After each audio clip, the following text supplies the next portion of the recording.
الحمد لله الذي وحده والصلاة والسلام على من لا نبي بعده أما بعد فأعوذ بالله من الشيطان الرجيم بسم الله الرحمن الرحيم وعاشروهن بالمعروف قال النبي صلى الله عليه وسلم من تزوج فقد استكمل نصف الإيمان أو كما قال عليه الصلاة والتسليم. محترم صدر جلسہ، معزز و مؤقر اساتذہ کرام، مہمانان عظام اور حضرات سامعین، اسلام ایک مکمل ضابطۂ حیات ہے. اعتقادات ہو یا عبادات، معاملات ہو یا معاشرت، زندگی کے ہر شعبے میں اسلامی تعلیمات مشعل راہ ہے.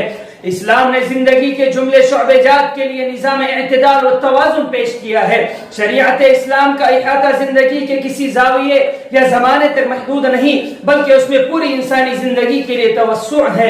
یہی قانون اسلام ہے جس پر عمل پیرا ہو کر انسان اپنی دنیاوی و اخروی زندگی سنوار سکتا ہے. مگر حیف صد حیف ہمارا مسلم معاشرہ اسلامی تعلیمات سے معرہ نظر آتا ہے. اس معاشرے کو مغربی تہذیب و تمدن نے اپنی چپیٹ میں لے لیا. ہمارے معاشرے کی رگ و پے میں خود غرضی، ناجائز منفعت پرستی، غیبت و چغلی، جھوٹ اور فحش گوئی، ہر طرح کی برائیاں گھر کر گئی ہے. انہی برائیوں میں ایک برائی زنا ہے. زنا کے اسباب میں ایک اہم سبب ہمارے معاشرے میں مروجہ رسم جہیز ہے، جس کی وجہ سے بہت ساری لڑکیاں غربت و افلاس کی وجہ سے رشتے نکاح کے بندھن میں نہیں بندھ پاتی، پھر اپنی عفت اور پارسائی کا سودا کر بیٹھتی ہے.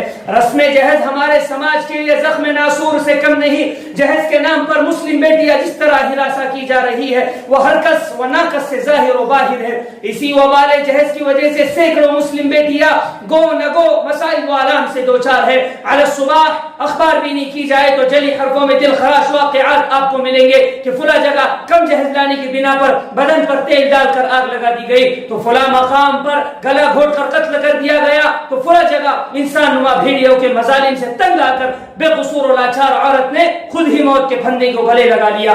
آئے دن ایسے رخ فرسا واقعات رونما ہو رہے ہیں اور بنت حوا کی نسل کشی کا سلسلہ زور پکڑتا جا رہا ہے. اور یہ بڑے قلق و افسوس کی بات ہے کہ جہیز کا مطالبہ روز بروز بڑھتا جا رہا ہے، جس کی وجہ سے نکاح حد درجے مشکل امر بنتا جا رہا ہے.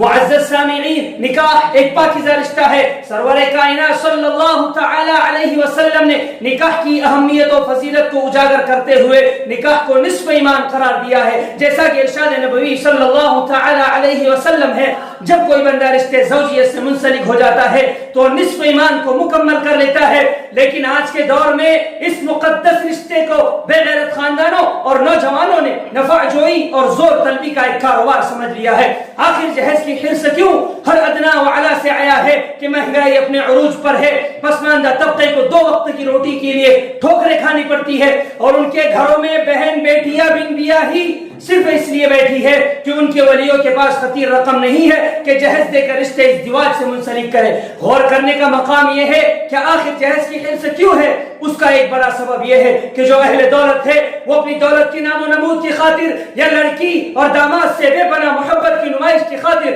بذات خود بلا مطالبہ اتنا دے دیتے ہیں کہ متوسط طبقے کی ساری جائیداد کو مالیت لگا دی جائے تو اس کے برابر نہ ہو.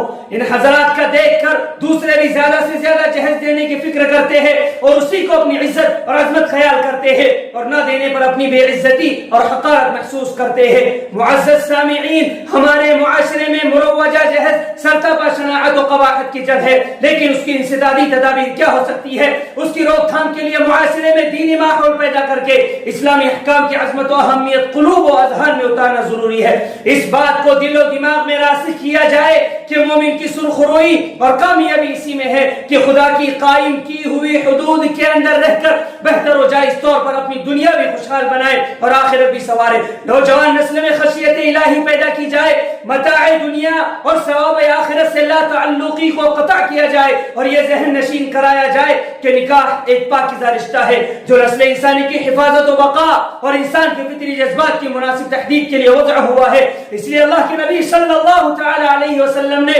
لڑکی کے دین دیکھ کر نکاح کرنے کا حکم دیا ہے تاکہ مال، خوبصورتی اور خاندان کو، کیونکہ دولت و ثروت حسن و جمال اور حسب نسب پر مبنی اس فتنے میں مبتلا کر سکتا ہے، لیکن دیندار عورت ہر محاذ پر اپنی شوہر کی فرما برداری اور وفاداری کرے گی، جس کی بنا پر ایک اچھا معاشرہ تشکیل پائے گا.